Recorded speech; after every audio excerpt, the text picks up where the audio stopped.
would like to take this opportunity to express my appreciation and congratulate all our teachers for the effort. And then without the classroom connections, learning is incomplete, and then the children, they had to face a lot of difficulties without the classroom teaching. So to engage the students in the classroom in a meaningful way, it's very important to provide quality education to our children. And it is said that the teachers are the backbone of an education system. The way the teacher teach has a great influence on the students, and the strength of an institution rests on its teachers. The role of the teachers, the competency level of the teachers in transacting the curriculum and in implementing the activities in the school, the assessment, all these are very important, and without the teachers, we will not be able to do anything. So the role of the teachers is very crucial in all regards.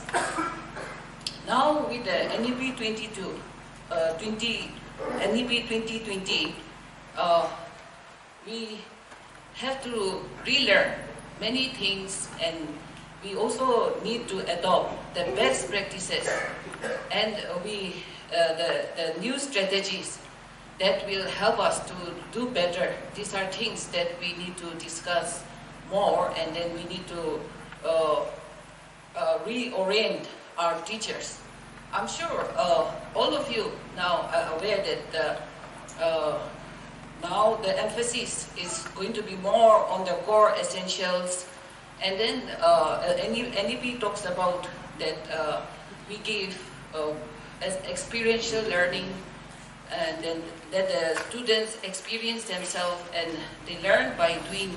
All these are stressed upon. And also like strengthening the foundational literacy, and that the children learn the lessons with clarity. They are taught with the basics, and then they are very clear with the concepts. All these are being emphasized. And also interactive teaching with reduced dependency on the textbooks. All these are given a lot of importance. And approach, disciplinary study, emphasize on the critical thinking skills, the flexibility of the choice of subjects to be given to the students. All these are being emphasized. And that's really phenomenal. Can you just understand the whole dynamics of what you bring to a classroom? You're not just Miss so-and-so, Mrs. so-and-so, or Mr. so-and-so, or Dr. so-and-so. You are much more than that to that child sitting in that classroom. And that's the reason I believe over the years when the government has looked into schemes, policies, initiatives in the education sector, for the first time in the National Education Policy 2020, the focus has been every change, every transformation that has to come through the teacher. There have been a lot of focus in the earlier schemes on access, on equity in public education, the government education system, in fact I should say education system. There has been a lot of focus on that, and that's the reason why today we are able to see a lot of increase in enrollment, in attendance, in children coming to schools, not just globally. Right now I shall talk of our country and specifically this region. We have been able to meet challenges of enrollment. That's because we focused on it as access and equity went up. Now NEP 2020 brings into light and focus quality. Quality in education. We don't discuss access. We're done with it. We're not discussing equity. We are done with it. By God's grace, we have made advancements. Thanks to NCFs, thanks to RTE, thanks to SSA, Education for All. Those are targets that have been, to some semblance of achievement, met. So what's now? Now is quality. And if you actually read the NEP document, it gives a lot of focus and priority on the teacher who is to bring about that quality. And that's why in the beginning, I'm talking to part 1 of NEP, it says that teacher needs to be at the focus. How? A highly motivated teacher, a teacher who is respected. Because teacher is a human being. Of course, there is a lot when we expect the teacher to drive classrooms, to drive reforms, to drive learning outcomes, to change the landscape of education. Wow. But then, when we come to that person, the human being, the individual, the teacher, there are certain things that motivate a teacher, there are certain other things that demotivate a teacher. I'm very glad to see the administration here in Nagaland takes cognizance of that. That's one reason why this as a workshop has been envisaged. It wasn't some kind of a need gap that was done, in all humility. We decided to do it because the administration felt that our teachers would benefit, our teachers would be motivated, our teachers would be more empowered to transact classrooms, what we call classroom teaching, the pedagogy that you adopt in the classroom. Now there is something where I bring about the focus of today's workshop, the seminar, if we say that, the curricular linkages. Now when I talk of curricular linkages, I shall be bringing to fore 2 kinds of these today. And we shall look at them with the lens of the NEP that talks of, as Madam Asano has rightly alluded, the multidisciplinary approach. Let me tell you, apart from the multidisciplinary approach, there are 3 other approaches to curriculum and how you look at curriculum. Intradisciplinary, interdisciplinary, transdisciplinary, apart from multidisciplinary. So we shall...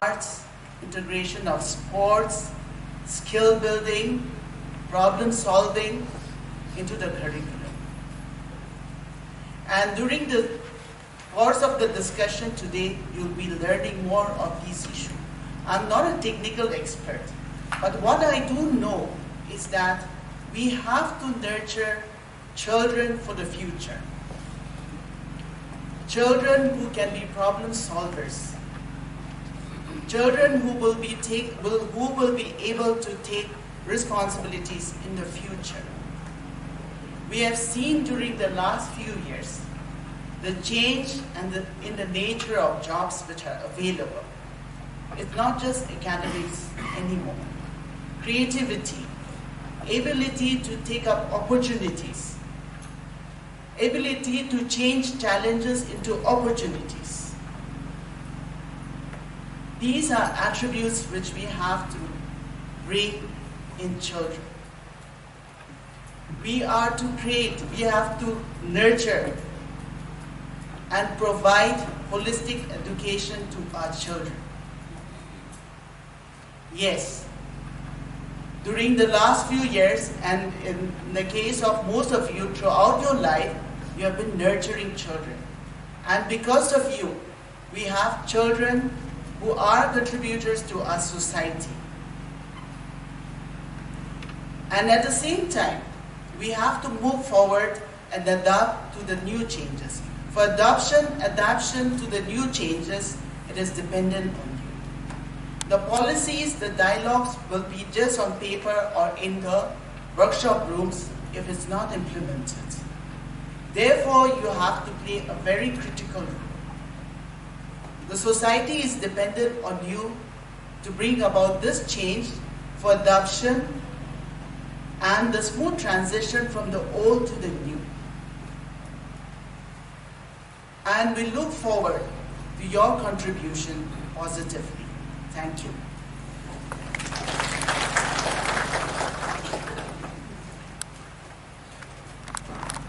Thank you, ma'am. Now the word of thanks. First of all, I thank God for this beautiful day. I thank God for giving each and every one of us good health and letting us come together from various parts of the state. We thank God for the protection that He has given to each one of you.